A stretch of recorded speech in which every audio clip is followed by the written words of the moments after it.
Hello everyone, welcome to teaching Pathshala. मैं हूं आपकी एजुकेटर ज्योति। इस वीडियो में मैं आपको इन्फॉर्मेशन देने वाली हूं regarding the admission to the PhD programme 2024 और ये एप्लीकेशन फॉर्म रिलीज किया गया है आईसीजीईबी जेएनयू के द्वारा and this is a PhD programme 2024। ये फॉलोइंग स्ट्रीम के लिए रिलीज किया गया है, that is the molecular medicine, जिसमें कि स्ट्रक्चरल पैरासिटोलॉजी चली आती है, membrane protein biology, vector borne disease, immunobiology, parasite cell biology चली आती है। Second department is plant biology, जिसमें plant microbe interaction, plant stress biology, nutrition improvement of crops, plant transcription regulation, metabolic engineering चली आती है। And third is the integrative biology, जिसमें कि yeast biofuel, transcription regulation, system biology for biofuels चली आती है।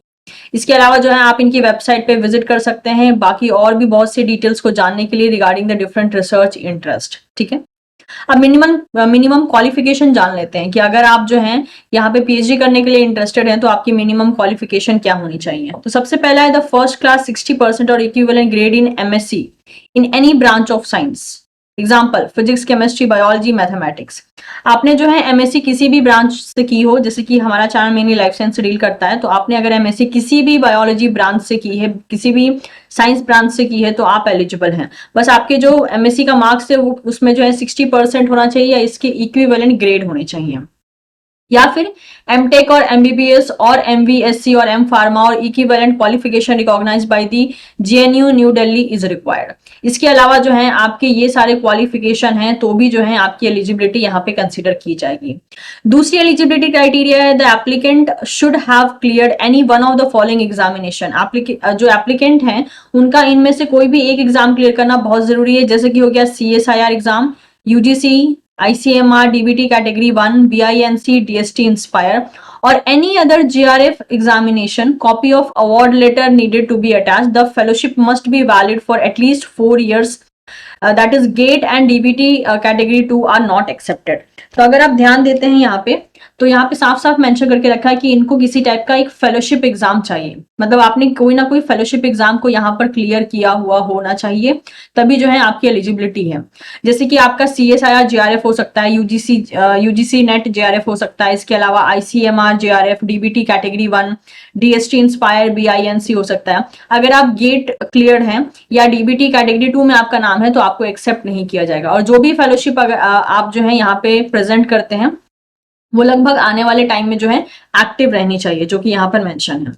It is mandatory to possess minimum qualification to fill the form for the admission of ICGEB JNU PhD program. Despite this caution, in case you do not meet the minimum eligibility criteria and still appear in the written exam or interview, you will do so at your own risk and cost, and if at any stage it would be found that you do not fulfill the minimum eligibility requirement, the admission if granted to you shall be cancelled.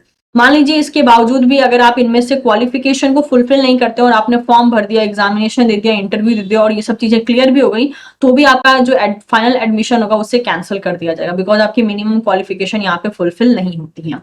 अब यहाँ पे mention है कि application process क्या क्या रहने वाला है, वो यहाँ पे जो है आप गो थ्रू कर सकते हैं। इससे जुड़े सारे इंपॉर्टेंट लिंक मैं डिस्क्रिप्शन बॉक्स में दे दूंगी।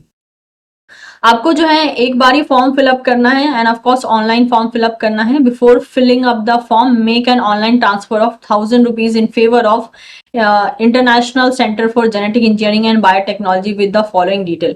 ये सारे डिटेल के साथ जो है आपको 1000 रुपीज का जो है एज अ फी पेमेंट आपको करना पड़ेगा।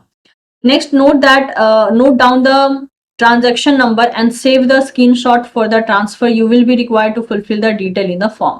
और जब आप फॉर्म भरेंगे ना तो ये जो आपने पेमेंट किया है इसके डिटेल को आपको भरना पड़ेगा, इसीलिए उसकी screenshot as well as number आपके पास होना चाहिए। वाइल मेकिंग द पेमेंट आप इन सब चीजों का ध्यान रख सकते हैं। एंड इसके अलावा अगर देखा जाए तो एप्लीकेशन फॉर्म को फिलअप करने के लिए इन सब चीजों की रिक्वायरमेंट होगी, जैसे कि कलर्ड पासपोर्ट साइज फोटोग्राफ जिसकी साइज इतनी होनी चाहिए, जो फेलोशिप आपके पास है यानी जो भी नेशनल लेवल आपने एग्जाम क्लियर किया है उसका साइज इतना, इसके अलावा सर्टिफिकेट अगर कोई है तो इसका साइज इतना, बाकी सब चीजें आप यहाँ पे देख सकते हैं जो कि यहाँ पर मेंशन है। और जो आपका रिटन एग्जाम या इंटरव्यू होगा वो 11th 12th दिसंबर 2023 को रखा जाएगा। जो फाइनल डेट होने वाली है फॉर्म को सबमिट करने की वो होगी 25 नवंबर 2023, यानी ये डेट फाइनल होने वाली है, इस डेट से पहले पहले आपको भरना है। बाकी चीजों के लिए आप गो थ्रू कर सकते हैं, ये देख सकते हैं यहाँ पे मेंशन है सबमिट योर फॉर्म हियर। अब यहाँ पे क्लिक करके जो है आपको फॉर्म सबमिट करना शुरू करना है। तो ये थे सारे के सारे डिटेल। इन केस अगर आप इंटरेस्टेड होते हैं और आपकी एलिजिबिलिटी मीट होती है तो आप इसको भर सकते हैं। ये देख सकते हैं आप, मैंने फॉर्म पे क्लिक किया तो ये सारी डिटेल मेरे सामने चले आए हैं। इन सभी डिटेल को जो है आपको भर के फिर जो है फाइनली आपको सबमिट करना है।